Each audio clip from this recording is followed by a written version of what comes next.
43 लोकंर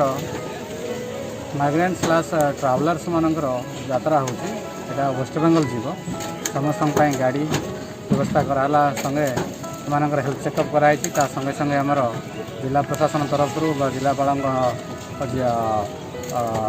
direction प्रकार से dry food पानी हैंड सैनिटाइजर सब दि जाऊँगी जमी ठीक पहुँच पारे गंतव्य पथक से जिला प्रशासन तरफ सब व्यवस्था कराई।